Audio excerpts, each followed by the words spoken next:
છે કે ધજાઓ જોઈ જોઈએ નવી પહેચાન શોધે છે, કે ધજાઓ જોઈ જોઈ એ નવી પહેચાન શોધે છે ને સમસ્યા એ જ લઈ માણસ નવા ભગવાન શોધે છે. કે ધજાઓ જોઈ જોઈ એ નવી પહેચાન શોધે છે ને સમસ્યા એ જ લઈ માણસ નવા ભગવાન શોધે છે ને સફળતા સિદ્ધિ સાર્થકતા મળે મુશ્કેલ રસ્તે થઈ. સફળતા સિદ્ધિ સાર્થકતા મળે મુશ્કેલ રસ્તે થઈ એ જાણે છે, છતાં કાયમ સફર આસાન શોધે છે. કે સફળતા સિદ્ધિ સાર્થકતા મળે મુશ્કેલ રસ્તે થઈ એ જાણે છે, છતાં કાયમ સફર આસાન શોધે છે. ને કરી ખુદ યત્ન ઉખડ્યો મૂળ સોતો ધૂળ સોતો એ આજના માણસની વાત છે. કે કરી ખુદ યત્ન પોતે જ કોશિશ કરી ખુદ યત્ન ઉખડ્યો મૂળ સોતો ધૂળ સોતો એ ભટકતો એ મળે તો પૂછજો કે સ્થાન શોધે છે. કે ભટકતો એ મળે તો પૂછજો કે સ્થાન શોધે છે. ને યુવાનીના સતત લલચાવનારા પૃષ્ઠ ફેંદી વૃદ્ધ જીવનને એક અખબાર તરીકે ન્યૂઝપેપર તરીકે કલ્પ્યું છે. એમાં યુવાનીના પાના આવે, ગળપણના પાના આવે.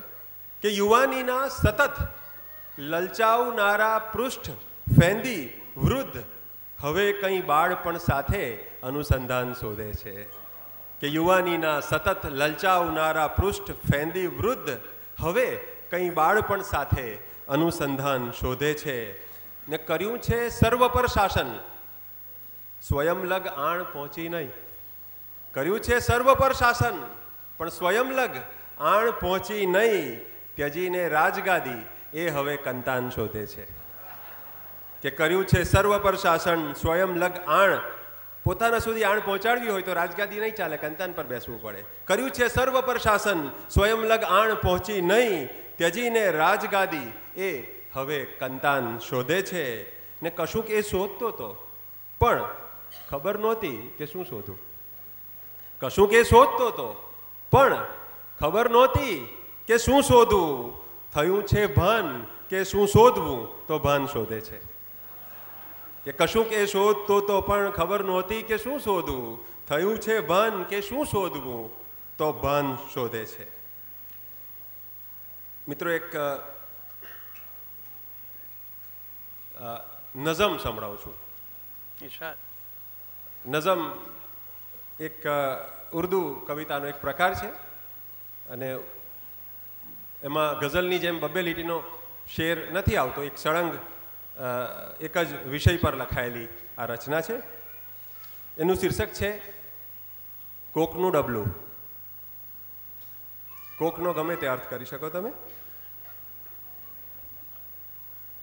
કે પડેલું આ જે સોફ્ટ ડ્રિંકનું ટીન હોય ખાલી એની વાત છે આમાં. કે પડેલું એક આ ડબલું વચાડે રસ્તાની કદાચ કોઈએ ફેંક્યું હશે નકામું ગણી. પડેલું એક આ ડબલું વચાડે રસ્તાની કદાચ કોઈએ ફેંક્યું હશે નકામું ગણી. પડી ગયું હશે અથવા કોઈના હાથેથી. પડી ગયું હશે અથવા કોઈના હાથેથી. સડક કિનારે હું બેઠો હતો ઉદાસ જરા. કે સડક કિનારે હું બેઠો હતો ઉદાસ જરા. એ ડબલું મારી નજરની ઝપટમાં આવી ગયું. દબાયેલું હતું વચ્ચેથી નહો ભિખારીનું પેટ. દબાયેલું હતું વચ્ચે નહો ભિખારીનું પેટ. ડગું મગું થતું ડગું મગું થતું માણસના અંતરાત્મા સમૂહ. ડબલું ડગડગ થાય કે ડગું મગું થતું માણસના અંતરાત્મા સમૂહ.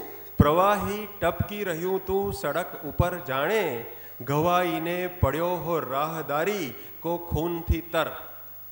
કે પ્રવાહી ટપકી રહ્યું તું એમાંથી ખાલી ટીપા થોડા પડતા હતા. કે પ્રવાહી ટપકી રહ્યું તું સડક ઉપર જાણે ઘવાઈને પડ્યો હો રાહદારી ખૂનથી તર. કોઈનો પગ જરા વાગે તો ફંગોળાઈ જતું નસીબ હોય ને જાણે કોઈ અભાગ્યાનું. કે કોઈનો પગ જરા વાગે તો ફંગોળાઈ જતું નસીબ હોય ને જાણે કોઈ અભાગ્યાનું. વધુ ઉદાસ કરી મૂકતું મને ડબલું.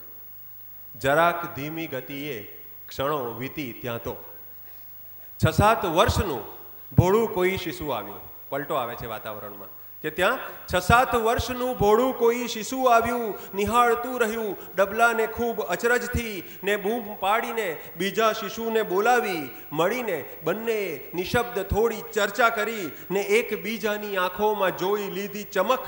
ગણી દડો પછી ડબલાને લાત મારી જરા, કે ગણી દડો પછી ડબલાને લાત મારી જરા. ગબડતું કૂદતું ડબલું અવાજ કરતું ખસ્યું, કે ગબડતું કૂદતું ડબલું અવાજ કરતું ખસ્યું. મજા પડી તો શિશુઓએ તાળીઓ પાડી, મજા પડી તો શિશુઓએ તાળીઓ પાડી. રમતનું એક જો સાધન મળ્યું નવું નવલું, વગર નિમંત્રણે બીજા શિશુઓ જોડાયા, કે વગર નિમંત્રણે બીજા શિશુઓ જોડાયા. એ ખાલી ટીનનું હોવું સભર થયું આજે, એ ખાલી ટીનનું હોવું સભર થયું આજે. આ એ જ ડબલું છે જેનાથી હું ઉદાસ થયો, આ એ જ ડબલું છે જેનાથી હું ઉદાસ થયો. ને એ જ ડબલાથી ચહેકી ઉઠ્યું જીવન જાણે. બસ એક ડબલાને જોવાની રીત જુદી હતી, કે બસ એક ડબલાને. તો જીવનમાં આપણું જે પરસેપ્શન છે, આપણી જે ગ્રહણ કરવાની પદ્ધતિ છે, એમાં ઘણીવાર ખામી હોય છે. અને આપણે સમજીએ છીએ સુખ દુઃખ, ઉદાસી ખુશી, પણ એ બધું ઘણીવાર આપણું પોતાનું પરસેપ્શન હોય છે. બીજી એક નઝમ સંભળાવું છું, ગીત પ્રકારની છે. એમાં એનું શીર્ષક છે દુઃખી થયા પછી. કે સુખ અસુખની આ સફર અજબ અનન્ય જોઈ લે, કે સુખ અસુખની આ સફર અજબ અનન્ય જોઈ લે. ન આમ ખિન્ન ખિન્ન થયું જે છિન્ન જોઈ લે, કે સુખ અસુખની આ સફર અજબ અનન્ય જોઈ લે. ન આમ ખિન્ન ખિન્ન થયું જે છિન્ન જોઈ લે. તું એક દર્દ ભૂલી જા, તું એક સ્વપ્ન જોઈ લે, તું એક દર્દ ભૂલી જા, તું એક સ્વપ્ન જોઈ લે. મારું મારું શું થશે એવી હાય હાય શું? આપણા બધા દુઃખોનું કારણ શું છે? કે મારું મારું શું થશે એવી હાય હાય શું? મારું દુઃખ નિદાન શું? મારો ગમ ઉપાય શું? થાય જે હરેકનું એથી જુદું થાય શું? માત્ર તારું એકલાનું સારું સારું થાય શું? કે મારું મારું શું થશે એવી હાય હાય શું? મારું દુઃખ નિદાન શું? મારો ગમ ઉપાય શું? થાય જે હરેકનું એથી જુદું થાય શું? માત્ર તારું એકલાનું સારું સારું થાય શું? બંધ ઓરડો ત્યજી આખું વિશ્વ જોઈ લે, એક દર્દ ભૂલી જા, એક સ્વપ્ન જોઈ લે. ને સ્વપ્ન જો તો સૌનું જો, વિચાર કર તો સૌનો કર. સ્વપ્ન જો તો સૌનું જો, વિચાર કર તો સૌનો કર. ભલે પ્રથમ તું ખુદનો કર, ભલે પ્રથમ તું ઘરનો કર. સ્વાર્થની સીમા ન બાંધ, ન મનની ફરતે વંડો કર. ન ખુદનો આમ ચોકો કર, ન વિશ્વ સાથે ધોખો કર. આ સૌને માટે જળ વહે છે સૌનું અન્ન જોઈ લે. તું એક દર્દ ભૂલી જા, તું એક સ્વપ્ન જોઈ લે. વાહ.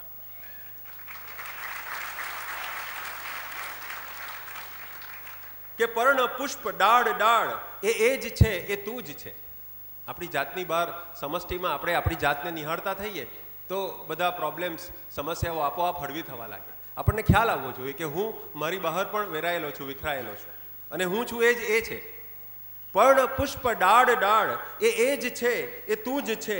બુંદ બુંદ ધાર ધાર એ જ છે, એ તું જ છે. ભિન્ન છે ન તું લગાર એ જ છે, એ તું જ છે. આ લક્ષ કોટીની કતાર એ જ છે, એ તું જ છે. રહી અલગ ઘણું કર્યું થઈને મગ્ન જોઈ લે. એક દર્દ ભૂલી જા, તું એક સ્વપ્ન જોઈ લે. એકાદ રચના હજુ. 4 જ કવિઓ છે એટલે આજે કવિઓને મોકળાશથી બોલવાની અનુમતિ છે, એટલે 2 ગઝલ બોલીને ભાગવાનું નથી. 2 મુક્તકો સંભળાવું છું. કે કોઈ શું જોશે જે તારે જાતે જોવું જોઈએ, કે કોઈ શું જોશે જે તારે જાતે જોવું જોઈએ. ને હોય અંધારું તો એ આંસુથી ધોવું જોઈએ. કે કોઈ શું જોશે જે તારે જાતે જોવું જોઈએ. ને હોય અંધારું તો એ આંસુથી ધોવું જોઈએ. કે મારો દીવો તારા ઘરને શી રીતે રોશન કરે, મારો દીવો તારા ઘરને શી રીતે રોશન કરે. દોસ્ત સૌનું પોતીકું અજવાળું હોવું જોઈએ. बहुत अच्छे रईस, वाह, बहुत अच्छे, बहुत अच्छे. મારો દીવો તારા ઘરને શી રીતે રોશન કરે. દોસ્ત સૌનું પોતીકું અજવાળું હોવું જોઈએ. ને જીવન વિજય પરાજયથી પર હોય છે ઘણીવાર, પણ આપણે એને આ બે શબ્દોમાં જ મૂલવતા હોઈએ છીએ. એમાં ઘણી બધી સમસ્યા થાય છે કે ઉત્સવ વિજયનો આમ તો ઉજવાયો હોય છે, કે ઉત્સવ વિજયનો આમ તો ઉજવાયો હોય છે, છુપો કશોક શોક ઉત્સવ વિજયનો આમ તો ઉજવાયો હોય છે, છુપો કશોક શોક મનાવાયો હોય છે. કે છુપો કશોક શોક મનાવાયો હોય છે ને આ તામ્રપત્ર બાહુ ઉપર ક્યાં લગાડશો? કે આ તામ્રપત્ર, આપણે જીતીએ ને તો તામ્રપત્ર મળે યુદ્ધમાં, કે આ તામ્રપત્ર બાહુ ઉપર ક્યાં લગાડશો? જીતો જો યુદ્ધ હાથ ગુમાવાયો હોય છે. કે આ તામ્રપત્ર બાહુ ઉપર ક્યાં લગાડશો? જીતો જો યુદ્ધ હાથ ગુમાવાયો હોય છે. ગઝલના થોડા શેર છે કે 6 વેદ વાંચનારાને માનહાનિ લાગે, 6 વેદ વાંચનારાને માનહાનિ લાગે. શુષ્ક પંડિત કોરા જ્ઞાનીથી આપણને નિસ્બત નથી. 6 વેદ વાંચનારાને માનહાનિ લાગે, પ્રસ્વેદ પાડનારા અમને તો જ્ઞાની લાગે. કે 6 વેદ વાંચનારાને માનહાનિ લાગે, પ્રસ્વેદ પાડનારા અમને તો જ્ઞાની લાગે. ને મન સાફ હોય ત્યારે દુનિયા મજાની લાગે, આનંદ ઉચ્ચ લાગે, પીડા ગજાની લાગે. ને 6.5 ફૂટની કાયા, આપણું શરીર 6.5 ફૂટનું, કે 6.5 ફૂટની કાયા નહીતર તો નાની લાગે. કે 6.5 ફૂટની કાયા નહીતર તો નાની લાગે, પણ પડછાયા લઈ ફરો તો તંગી જગાની લાગે. કે 6.5 ફૂટની કાયા નહીતર, આપણે બધા આપણી પ્રતિષ્ઠા, આપણો બાયોડેટા આપણું લઈને સાથે ફરતા હોઈએ છીએ. કે 6.5 ફૂટની કાયા નહીતર તો નાની લાગે, માણસ એકલો તો ગમે ત્યાં સમાઈ જાય. કે 6.5 ફૂટની કાયા નહીતર તો નાની લાગે, પડછાયા લઈ ફરો તો તંગી જગાની લાગે. ને બાળકને આખી દુનિયા બસ એકલાની લાગે. આપણા બધાના ઘરમાં બાળક છે, આપણે જોયું છે કે એમ જ સમજે છે કે હું દુનિયાનો રાજા છું ને આ બધા મારા ઈચ્છાઓ પૂરી કરવા માટેના સેવકો છે. કે બાળકને આખી દુનિયા બસ એકલાની લાગે, ને ખોટું છે એ સમજતા એક જિંદગાની લાગે. बहुत अच्छे, बहुत अच्छे.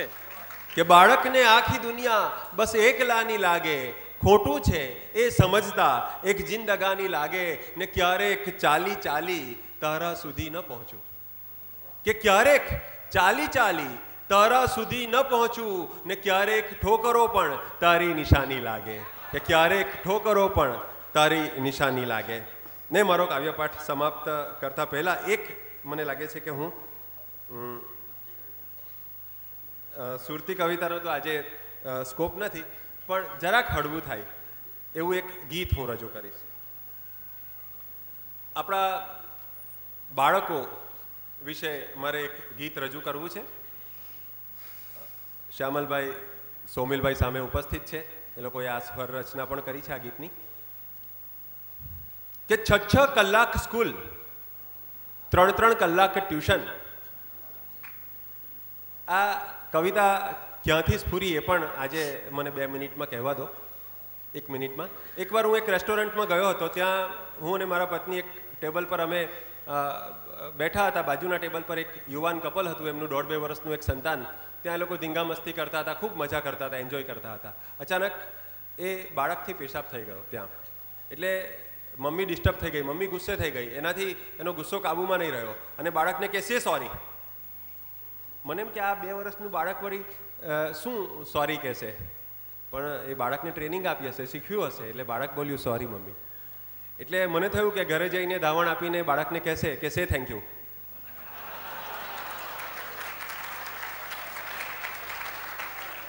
તો બાળકોને આપણે જે કંઈ શીખવવાનું છે એ આ સોરી કે થેન્ક યુ કરતાં ઘણું બધું જુદું અને વિશેષ છે. કે 6 કલાક સ્કૂલ ને 3 કલાક ટ્યુશન ને તોય આ નોટ તારી કોરી. કે 6 કલાક સ્કૂલ ને 3 કલાક ટ્યુશન ને તોય આ નોટ તારી કોરી. સે સોરી માય સન, સે સોરી. કે છોકરાઓને ભણાવવા માટે આપણે શું કરીએ કે ઘસી પીવડાવી અધડક બદામ, વળી માથે તે ચોપડ્યું ઘી. કે ઘસી ઘસી પીવડાવી અદરક બદામ, વળી માથે તે ચોપડ્યું ઘી, ને યાદદાસ્ત માટે તે શંખ પુષ્પીની કઈ બાટલીઓ